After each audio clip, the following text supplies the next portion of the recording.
Hello दोस्तों, कैसे आप लोग। आशा करता हूं कि आप लोग अच्छे ही होंगे। चलिए अपने चैनल आदर्श कुमार अलबेला पर आज हम आप लोग को रूट 5 एक अपरिमेय संख्या है सिद्ध करने के लिए सिखाएंगे। तो चलिए आगे बढ़ते हैं। प्रश्न मेरा क्या है, सिद्ध कीजिए कि रूट 5 एक अपरिमेय संख्या। यदि हमको अपरिमेय सिद्ध करना है तो हम इसके विपरीत क्या करेंगे, इसके उल्टा मान लेंगे। मान लिया कि रूट 5 एक परिमेय संख्या है। यदि हम रूट 5 को क्या मान लिए, परिमेय मान लिए, तो हम रूट 5 को क्या कर सकते हैं, P/Q के रूप में लिख सकते हैं। हम किसी भी परिमेय संख्या को P/Q के रूप में व्यक्त कर सकते हैं जहां P तथा Q क्या हो, दो पूर्णांक हो और Q बराबर नॉट इक्वल टू क्या हो, तो 0 हो। चलिए तो हम क्या लिख सकते हैं, हम लिख सकते हैं P/Q बराबर रूट 5। यदि P तथा Q को उभयनिष्ठ गुणनखंड से विभाजित करके P तथा Q को उभयनिष्ठ गुणनखंड से विभाजित करके रूट 5 बराबर A/B प्राप्त कर सकते हैं। करके रूट 5 बराबर किसके बराबर, रूट 5 बराबर क्या प्राप्त कर सकते हैं, बराबर A/B प्राप्त कर सकते हैं। क्या कर सकते हैं, A/B प्राप्त कर सकते हैं।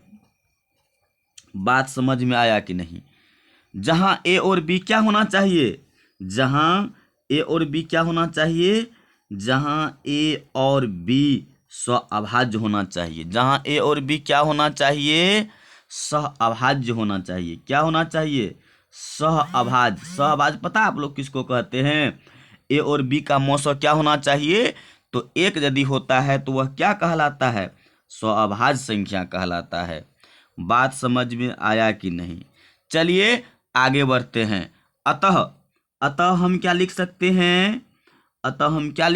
हैं, रूट 5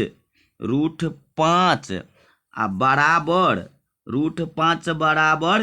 A/B। बात समझ में आया कि नहीं। या इसको हम क्या लिख सकते हैं, चलिए नहीं कुछ है तो इसके नीचे में क्या है, एक है, कोना कोनी गुना करके जो है तो हम लिख सकते हैं। चलिए ऐसा करिए तो क्या हो जाएगा, या रूट 5 B बराबर A। बात समझ में आया कि नहीं। कोना कोनी क्या किए, गुना कर दिए हैं। क्या किए हैं, कोना कोनी गुना कर दिए हैं। अब दोनों तरफ वर्ग करने पर, दोनों तरफ क्या करने पर, वर्ग करने पर आपको पता होना चाहिए कि दोनों साइड यदि हम समान संख्या से गुना समान संख्या से भाग करते हैं तो उसके मान में कोई परिवर्तन नहीं होता। चलिए दोनों साइड वर्ग कर दीजिए। मान लीजिए इधर भी दोनों साइड बराबर में है, इसका यदि स्क्वायर कर दे तो क्या मान में डिफरेंस हो गया, नहीं। तो इसीलिए हम क्या किए, दोनों तरफ वर्ग करने पर। अब देखिए दोनों तरफ यदि हम वर्ग करेंगे तो आपको खुद पता चल गया होगा कि रूट 5 B के स्क्वायर बराबर A के होल स्क्वायर। रूट 5 का रूट 5 क्या हो जाएगा, कैंसिल हो जाएगा। अर्थात क्या हो गया, ये हो गया ये 5B स्क्वायर बराबर A स्क्वायर। बात समझ में आया कि नहीं। इसको हम क्या लिख सकते हैं, या लिख सकते हैं B स्क्वायर बराबर A स्क्वायर बटे 5। A स्क्वायर बटे 5। यहाँ 5A स्क्वायर को विभाजित करता है।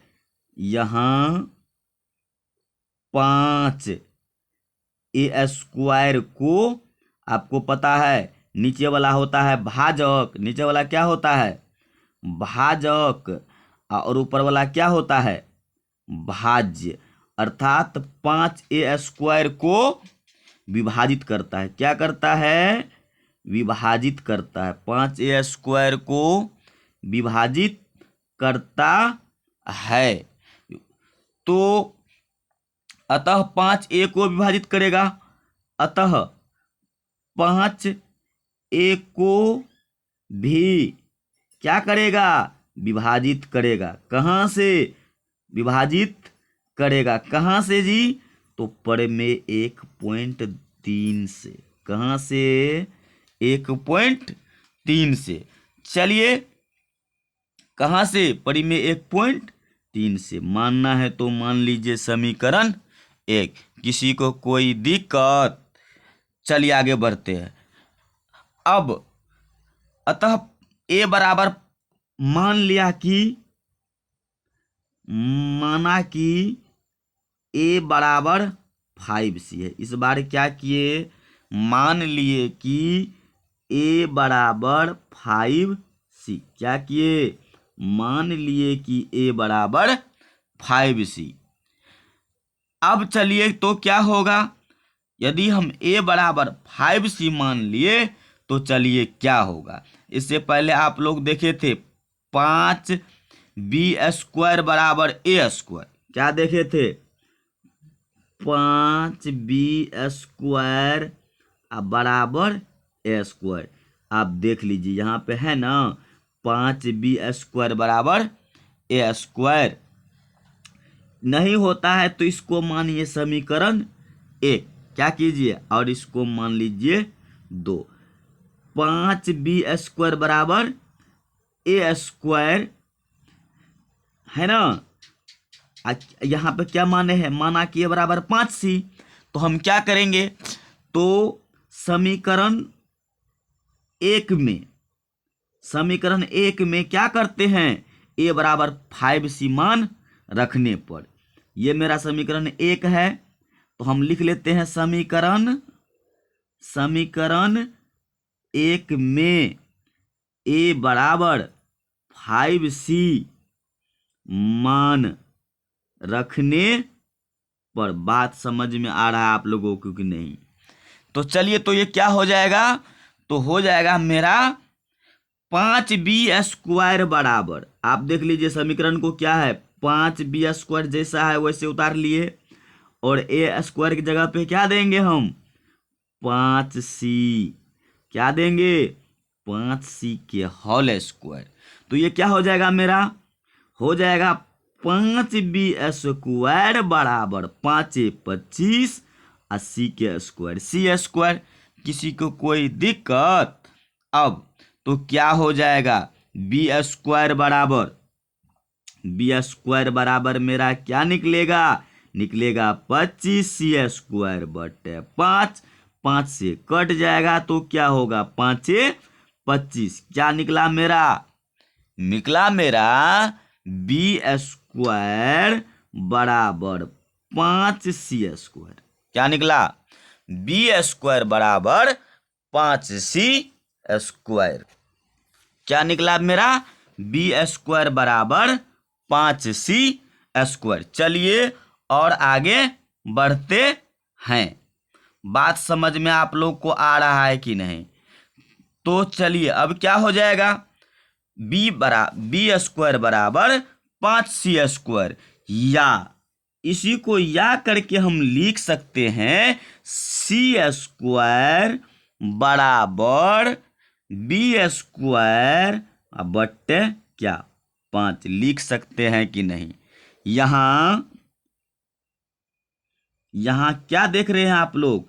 यहाँ आप लोग देख रहे हैं, क्या देख रहे हैं? तो यहाँ आप लोग देख रहे हैं कि 5a। यहाँ आप लोग क्या देख रहे हैं? आप लोग देख रहे हैं कि 5b² को विभाजित करता है। 5b² को विभाजित करता है। क्या देख रहे हैं आप लोग?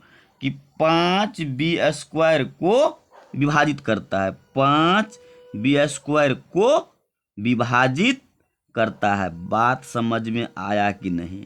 विभाजित करता है। 5 किसको विभाजित करता है? आप देख लीजिए यहाँ पे b² को 5 विभाजित करता है। इसलिए 5 b को भी विभाजित करेगा। कहाँ से? तो आप लोग को पता होगा मेरे दोस्त, थ्योरम 1.3 से। कहाँ से? परी में 1.3 3 से, कहाँ से? परिमेय 1.3 से। अब इसको मान लीजिए समीकरण 3। क्या मान लीजिए? समीकरण 2 तथा 3 से। आप समीकरण 2 और 3 में क्या देखे? 5a² को भी विभाजित करता है और 5 से क्या देखे? 5a को भी विभाजित करता है और b को भी विभाजित करता है। आप लोग देखे कि नहीं देखे? आप क्या देखे? 5 अर्थात a 5a, b का एक उभय निष्ठ गुणनखंड 5 है। देखा कि नहीं देखा? क्या है जी? ए बी का एक उभयनिष्ठ गुणनखंड 5 है। आपको पता होगा कि क्या होना चाहिए? परिमेय ए और बी का क्या है जी? एक उभयनिष्ठ गुणनखंड क्या है? 5 है। उभयनिष्ठ गुणनखंड ए का क्या है जी? तो 5 है। 5a था b, दोनों के भाज्य जिसमें एक उभयनिष्ठ गुणनखंड है। इससे हमारा तथ्य क्या हो गया? जो कल्पना का विरोधाभास है। जो कल्पना का क्या है जी? विरोधाभास। आपको पता होना चाहिए कि परिमेय संख्या का मौसो क्या होता है? 1 होता है। परिमेय संख्या का मौसो क्या होता है? 1 होता है। परिमेय संख्या का मौसो क्या होता है? 1 होता है। और जहाँ क्या होना चाहिए? जहाँ क्या है? ये स्वाभाज्य है। जो अतः हम कह सकते हैं कि हम जो कल्पना किए थे वह मेरा कल्पना क्या है? गलत है, विरोधाभास है। ए था बी में एक या विरोधी परिणाम प्राप्त होता है। अतः मेरा कल्पना ही त्रुटि पूर्ण है। अतः तो यह तो परिमेय संख्या नहीं हुआ मेरा, नहीं हुआ। तो परिमेय नहीं हुआ तो क्या हुआ? अपरिमेय। अतः √5 एक अपरिमेय संख्या है, साबित हुआ। Thank you.